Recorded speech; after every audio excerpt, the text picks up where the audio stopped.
Hello again, everyone. We are back. It's us, the duo. Hello, hello. Once again, it's Becca right here and Barf, Jakey. No Barf. New name, new me. On the menu today, it's character design and skin making. Woo! Let's go. This is my true specialty. Yeah, that's why you're here. You are the chef, Two of in the a day. row. Let's see how many times I appear in this series. We are talking about this field in Minecraft, the look of it, the characters and the story, the people. I love people. I do. Actually, do I love people? That's a good question. No, I lied. Like I can stand like 10-20% and I'm like interacting, no thank you. Yeah, like that's fair. That's me do too. I go out? No.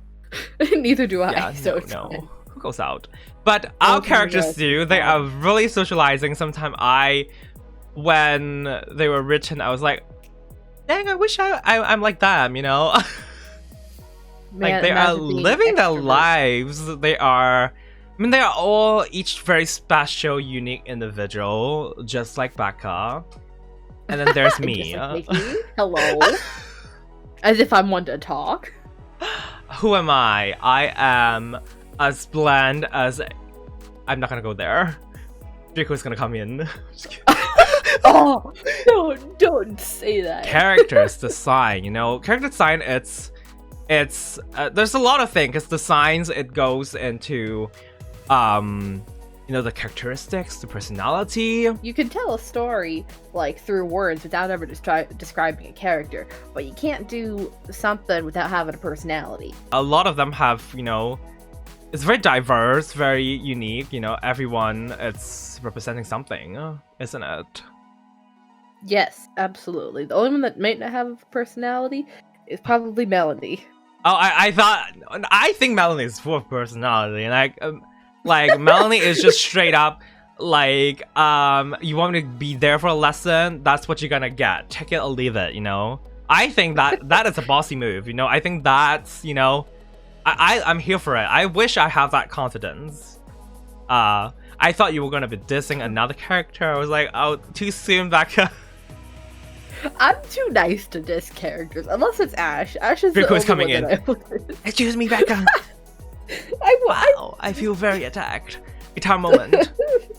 Or would he say, yeah, that's fair, and move on with life? Personality, it's not... it could seem like it's like... there are many words, describing characteristic, personality. It sounds easy, but it's hard to really decide, how to put everything together and turn it into a character. Yeah, it's honestly some of the hardest parts of telling a story, is coming up with unique characters. And ultimately, for me, it was just, you start with like a really base idea. Yes. And then you build on it from there. Yeah, like jock, cheerleader, bubble boy, mean gal. But specifically in here we have because we magic series, so we sort of like, for the Majalicus character, the magic users, we associate them with a power first. I think that's a good starting point, because you gotta go start something, because you can't just straight up just make like a perfect character and then right off the bat. That's don't really exist. It takes a lot of work of refining it, studying it, putting attention. But at the beginning we just have simple thing: bubble boy, sweet plant gal, fiery boy, ice dude. Ice boy. I drink the ice dude.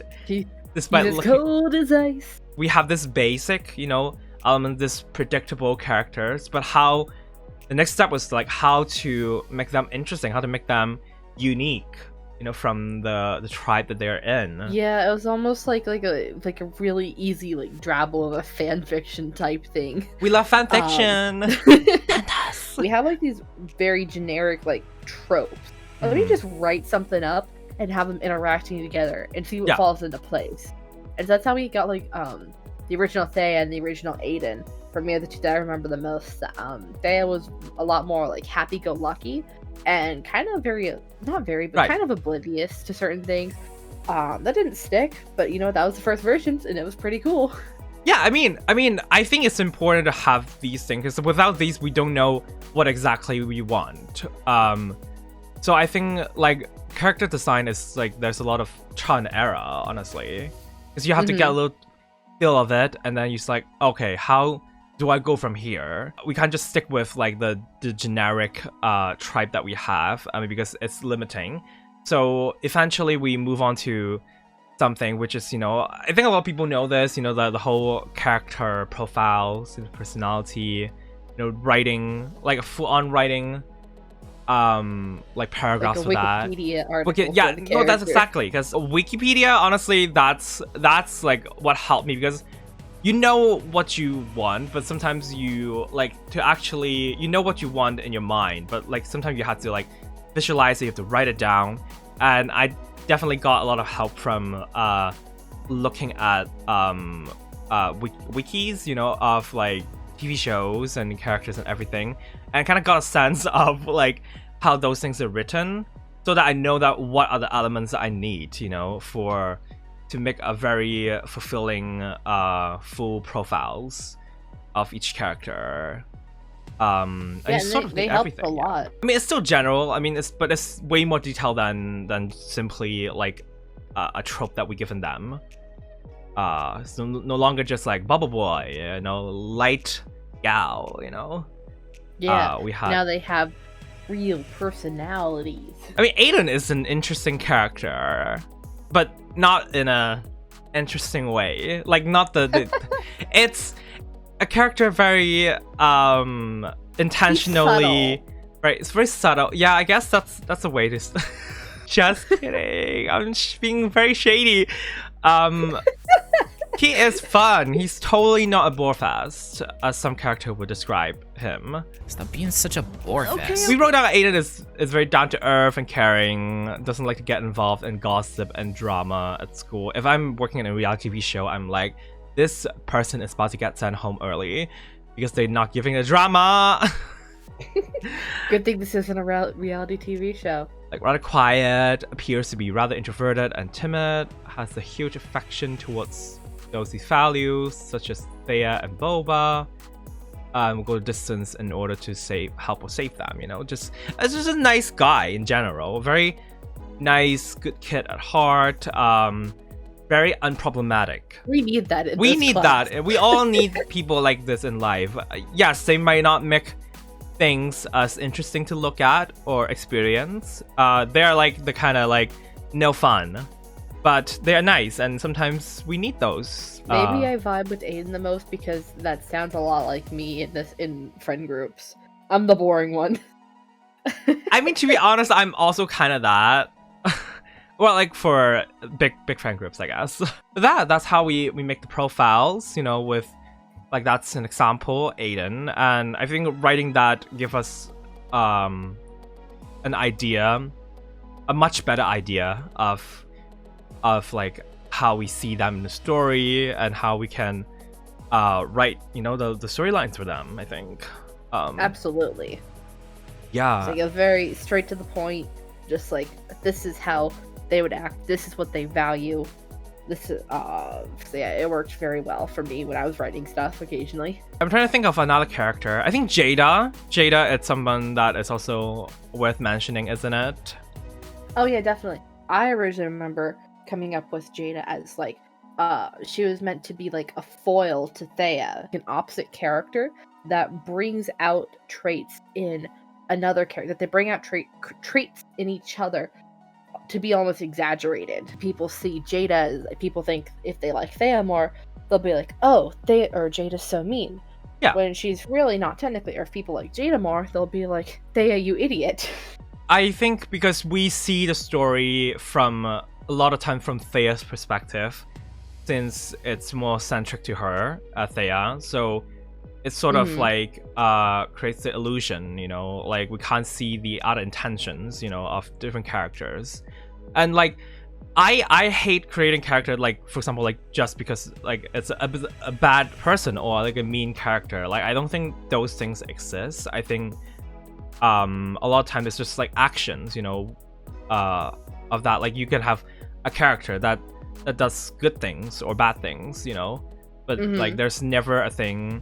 Like, I don't like super black and white, you know, like like just like, oh, this is the villain, this is the hero in the story. I don't think those things exist. I think it's everyone is a mix of all of those things, you know, just like varying shades of gray is what makes it interesting. I love the shades of gray.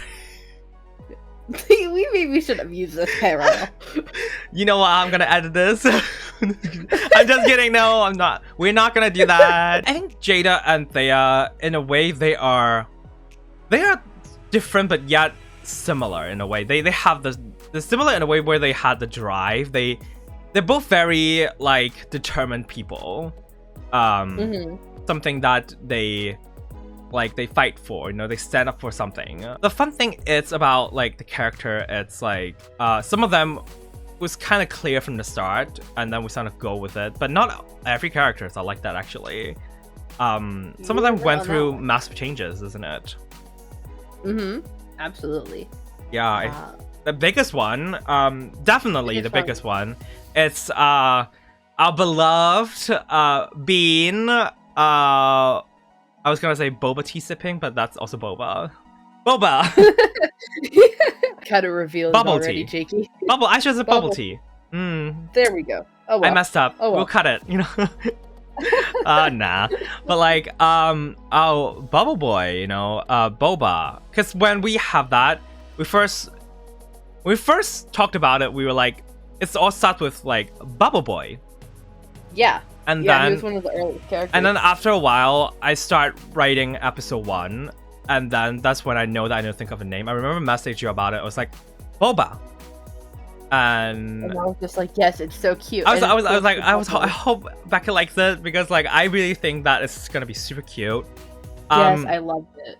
And speaking of cute, that's what the personality was kind of attached to Boba originally. Originally, we were like cute bean character. That's really all we had. Literally, it was just like, and the way that we wrote Boba was very very cutesy, very scaredy, very a lot of stuttering, you know, a lot of like unsureness, and then it has been like that for the longest time. I mean, I did mention it many times. We had the first, technically have the first 11 episode scripts, and Boba was being written that way until when we're close to actually like really doing this, you know, really putting in the work and launching this series, deciding to do that. Yeah, it was only like 2 months or something before, maybe 3 months. Yeah, it was kind of cutting it, and then I was like, I think I told you first. Yes, Becca. Yeah, you told me first that we were like, Boba's good as is. He's I feel like something is missing when I go back to episode 1, because episode 1 also went through some rewrite, but we'll talk about that in the writing video. But I was like, I don't know, I just feel like it feels very one-dimensional. Like Boba, yeah, I know people like cute bean character, but like I don't just want a character to exist because they're just cutesy bean. And in the end, I pitched the idea of rewriting Boba to be a neurodivergent character, autistic, you know. Yep. Which I know when I first brought it up, it was like, ooh, you know, like when I know that when I said, because like it's not an easy task, because like it's when you try to, you know, give representation, it's a sensitive thing to do. Because you cannot do it wrong. For Boba, I went crazy when I decided I want to try something. I had to like do all the research. It was a little bit terrifying when I first touched it. I did have thoughts like, oh, I hope people will like, you know, how he's being written. And I'm honestly so glad that I think we did it right. A lot of people like him, and a lot of people have picked up on the fact that he represents neurodivergent.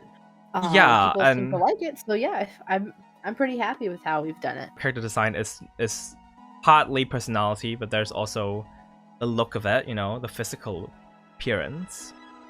Indeed it is, and this is where I come in. Oh yes, you know, I mean, you made like 90% of the skin, didn't Yeah, you? it feels like it. Yeah. I know that the only skins that I didn't make the base of were Thea, Aiden, Jada, and Boba. Shocker. No, unfortunately not. I mean, I added the rainbow to her hair, but I didn't. Oh, make the original rainbow. hair. I think that's good to point out because originally, ain't no rainbow up in True. her hair, you know? At that time, there was actually 2 or 3 different people trying to do like skin design stuff, and it wasn't Yes. working because we all had different ideas, and we couldn't come to a happy medium. Eventually, we came to the one that we have now for the official one, that was based off a couple styles, but also remade into the same style, so it's all cohesive. I am a very conceptual guy. I'm very sometimes, you know, the things that I think of, I struggle to get people to understand exactly what I want. Yes, this tripped us up several times.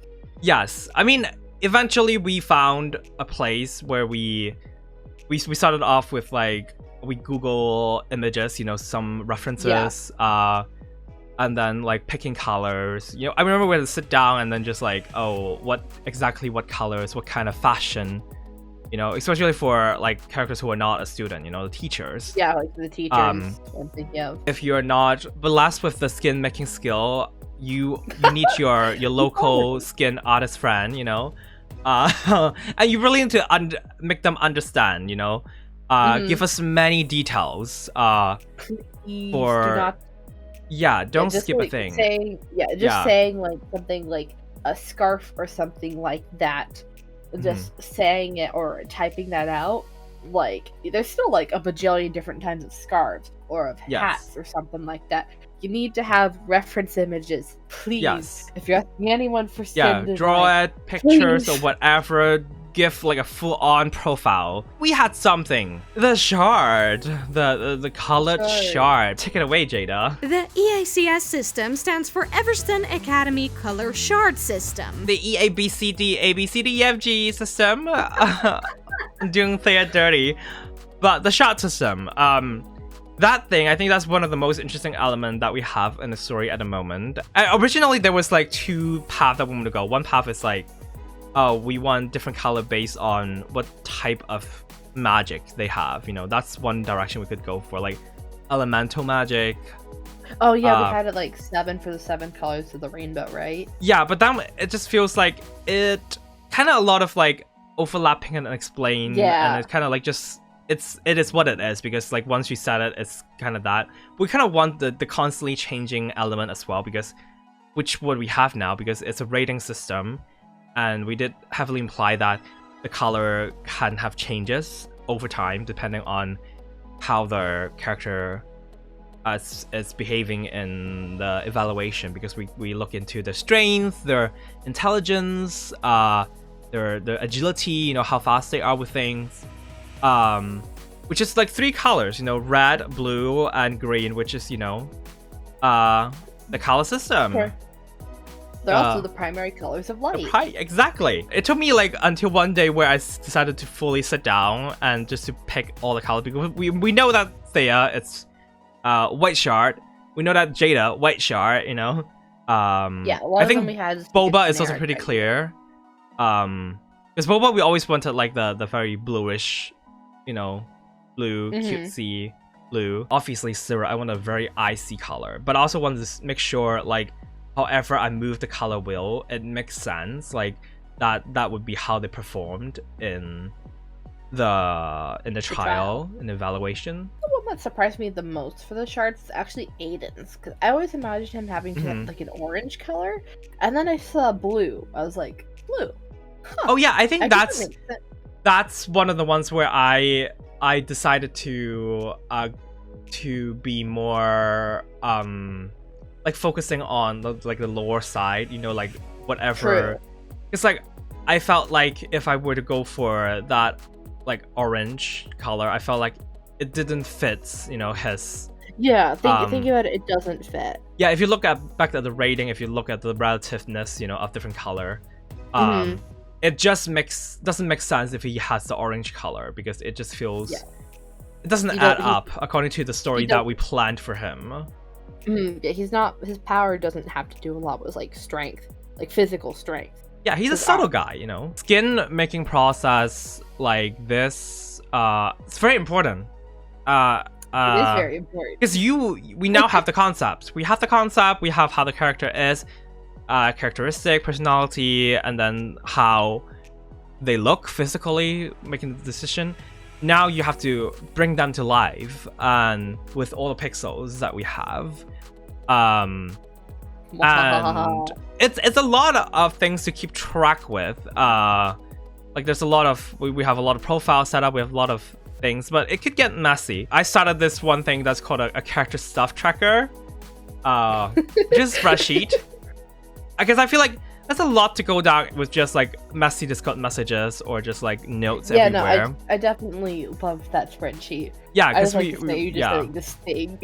We wrote down documents and then was like, oh, like it's so hard to find. Like we have reference doc, we have like just bits and pieces of physical appearance, like description, but it was like that's a lot. I mean, at the same time, I was also making like a character profile document at the same time, so it was kind of like 2 documents being worked together. But the character stuff tracker was a spreadsheet, Google spreadsheet that I feel like it was needed because like then I can actually put down like clearly everything, like do they have a base skin done, you know, what's the specialty, what's the shot placement, you know, what is shot color.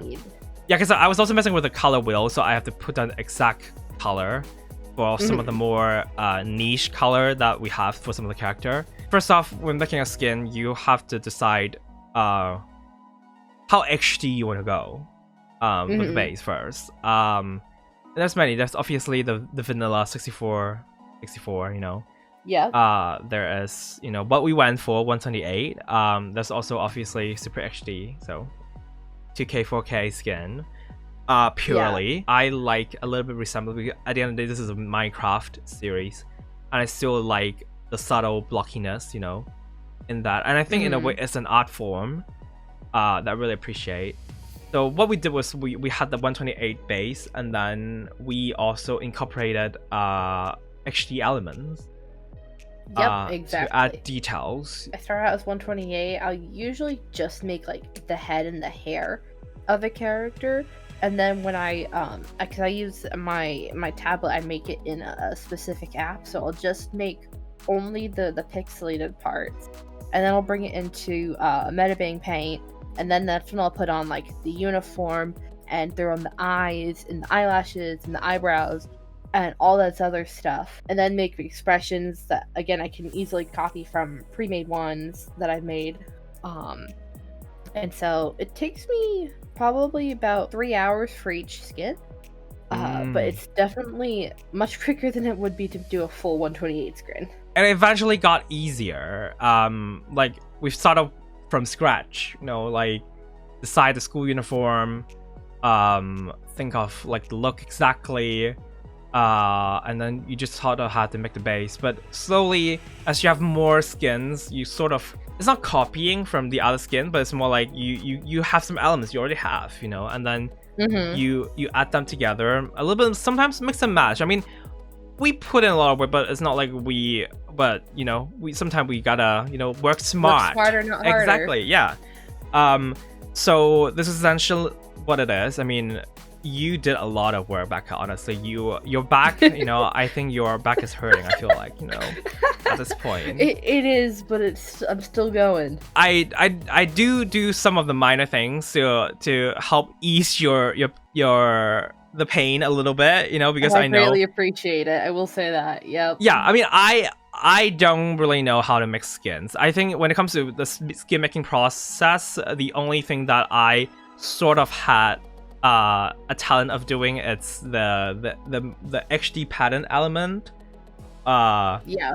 I am not good at HD, so we worked out well on this little team that we got. We have characters that we know that they have certain facial expression, but as I film, I realized that there are some of the characters that could also have that similar expression.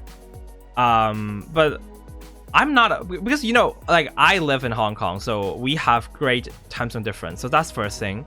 So every time if I have to wait for something, if I want to get something, it would be not the best to wait, for that long because that like waste of time, for It would an take 8 us hour. like a month for each episode. I sort of had to like figure out, wait, is there something that I could personally do, so that I don't have to wait Becca with the things that Becca has.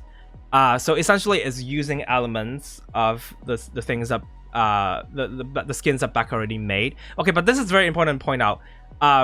Using elements of the skins to make if you work with a skin artist, make sure you have the permission that this is okay, that you're making further edits, of a skin. Always that.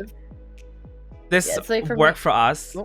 Oh, sorry, you go. Yeah, I was gonna say it worked for us a little bit. It's like it's nice just to be like be informed of what's going on, kind of thing. And usually it'd be like, yeah, it takes some work off my shoulders, and it works, so you don't have to wait. So most of the time people say yes, but you always want to ask just to make sure. Yeah, and that worked because that makes things easier. So sometimes I like, for example, like, oh, I had the Thea questioning eye skin. And then I know that I want Ren to have something that as well, but originally let's say Ren doesn't have it, so to do that it's actually not that hard because they it's all they have different eye color. I mean, Minecraft HD eyes, they're kind of the same, most of them, so all I did is like I use Photoshop, and all it takes is just like selecting the layer, and then copying it, and then move it, place it exactly where I need it, change the eye color back, and we made it work. I mean, I'm loving the skin designing process that we have. I think we found happy medium. It's definitely, it's a lot of work, but it's a lot of fun. Yeah, I hope, to those who are watching, up to this point, I hope you got a little bit more insight, of the skin making process and the designing of a character as of now. Obviously, if you want to go deeper, there's so much more to go. There's so much more, but no, so little time that we have, But yeah, I think we covered all the things that we wanted to cover today. Yeah. With that, the only thing that I also want to cover is if you got any questions, comments, concerns, you should totally hit up the Starlighter Twitter at Starlighter Show. We also got the TikTok. Yes. Same name. Follow both of them. Links are in the description. The name and everything. If you need, everything, it's always in the description. Go look at it. And Twitter is good because especially there you have like the art reference, of the characters. Oh yeah, we do. I need to put this in place. Yeah, we got references for all the main characters, and some of the side ones like the teachers. So if you want to do fan art, we got easy references. Anyway, I hope you guys enjoyed this video. And we will see you guys very soon. I said we, but I don't know if next time it's you, Becca. You're leaving me. I'm sorry. Anyway, we're gonna go. Bye. Bye. Becca, you said you were drinking. I was drinking right as you said get a drink. Oh no, Becca's drinking. Becca, are you even of age? I'm just kidding. I am in Germany. I mean, I'm also. I mean, of course, I'm on it. By the way, I started the recording, so this is all going to be airing out. That's wonderful.